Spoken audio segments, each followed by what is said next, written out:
جب انسان نے پہلے پہر اس زمین پر قدم رکھا تو اللہ تعالیٰ نے انسان کو دنیا میں بھیجنے سے پہلے تمام سامان پیدا فرمایا۔ ہوا، پانی، آگ اور مٹی یہ انسان کی بنیادی ضرورت تھی۔ اس کے بغیر تو انسان زندہ ہی نہیں رہ سکتا۔ انسان کے جسم میں قوت پیدا کرنے کے لیے کھانا بھی ضروری تھا۔ اس کے لیے اللہ نے پھل، پھول، میوے، پودے، ہرے بھرے درخت پیدا کیے جو انسان کے زندہ رہنے کے لیے ضروری تھی۔ ان سب چیزوں کے علاوہ انسان کے آرام اور سہولت کے لیے اور چیزوں کی بھی ضرورت تھی، وہ بھی پیدا فرمائی۔ انسان کو اللہ تعالیٰ نے عقل اور سوچنے سمجھنے کی صلاحیت عطا کی، پھر دنیا میں بھیجا۔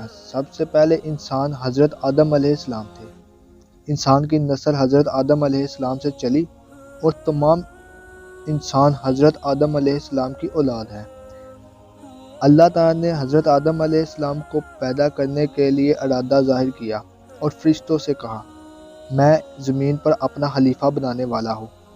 اس پر فرشتوں نے اعتراض کیا اور کہا، کیا آپ زمین پر انسان کو پیدا کرنے والے ہیں؟ انسان تو زمین پر فساد برپا کرے گا اور خون بہائے گا۔ ہم تو تیری پاکی بیان کرتے ہیں اور تیرا شکر بجا لاتے ہیں، کیا ہم عبادت کے لیے کافی نہیں؟ اللہ نے فرمایا، جو میں چاہتا ہوں وہ تم نہیں جانتے۔ پھر اللہ نے خود اپنے ہاتھوں سے حضرت آدم علیہ السلام کا پتلا بنایا، پھر اسے سنوارا اور اسے مناسب شکل دی۔ اس کے جسم کا ہر حصہ خوبصورتی کے ساتھ بنایا۔ پھر اس مٹی کے پتلے میں اللہ تعالیٰ نے اپنی روح پھونکی۔ پھر اللہ نے فرشتے سے پوچھا کہ چیزوں کے نام بتاؤ اگر تم سچے ہو۔ فرشتوں نے جواب دیا، ہم نہیں جانتے، سب سے زیادہ تو آپ جاننے والے ہیں۔ ہم کو تو بس اتنا ہی علم ہے جو آپ نے ہم کو سکھایا ہے، آپ ہم بڑے علم اور برکت والے ہیں۔ اللہ نے آدم سے کہا، اے آدم ان فرشتوں کو ان چیزوں کے نام بتاؤ۔ اللہ نے آدم کو تمام چیزوں کے نام بتائے تو آدم کے علم میں باتیں آ گئی۔ آدم نے ان چیزوں کے نام بتائے تو اللہ نے فرشتوں سے کہا کہ آدم کو سجدہ کرو۔ تمام فرشتوں نے آدم کو سجدہ کیا، لیکن ابلیس نے سجدہ کرنے سے انکار کر دیا، وہ غرور کرنے والوں میں سے تھا۔ اللہ نے پوچھا، تجھے کس چیز نے سجدہ کرنے سے روکا جب کہ میں نے تجھے حکم دیا؟ ابلیس نے کہا کہ آپ نے انسان کو مٹی سے بنایا اور مجھے آگ سے پیدا کیا۔ ابلیس کے معنی مایوسی اور نا امید ہونا ہے۔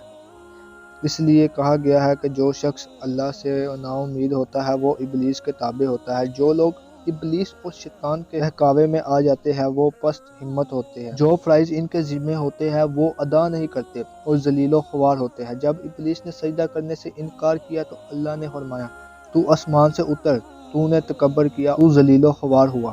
ابلیس نے کہا کہ مجھے قیامت کے دن تک کی مہلت دیجیے۔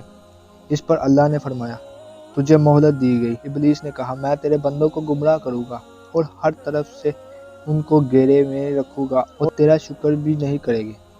اللہ نے حضرت آدم علیہ السلام کو حکم دیا، اے آدم تم اور تمہاری بیوی بہشت میں رہو اور جو کچھ کھانا ہے فراق سے کہو، اور ایک خاص درخت کی طرف اشارہ کرتے ہوئے کہا، اور اس درخت کی طرف نہ جانا اور ظالم قرار دیے جاؤ گے۔ چنانچہ آدم اور حضرت بی بی حوا آرام سے رہنے لگے تو شیطان نے دونوں کے دلوں میں وسوسہ ڈالا کہ تمہارے رب نے تم دونوں کو اس درخت کے قریب جانے سے اس لیے منع فرمایا کہ ایسا نہ ہو کہ تم ہمیشہ ہمیشہ کے لیے زندہ رہنے لگو۔ میں تمہارا خیر خواہ ہوں اور تم دونوں کی بھلائی چاہتا ہوں۔ شیطان کے فریب میں آ کر حضرت آدم اور حوا نے درخت کا پھل چکھا تو دونوں بہشتی لباس سے محروم ہو گئے۔ ان کے جسم سے بہشت کا لباس اتر گیا۔ دونوں اپنے اوپر جنت کے پتے جوڑ جوڑ کر رکھنے لگے۔ ان کے رب نے ان کو پکارا اور کہا، کیا میں نے تم دونوں کو اس درخت کی طرف جانے سے منع نہیں کیا تھا اور یہ نہ کہا تھا کہ شیطان تمہارا دشمن ہے؟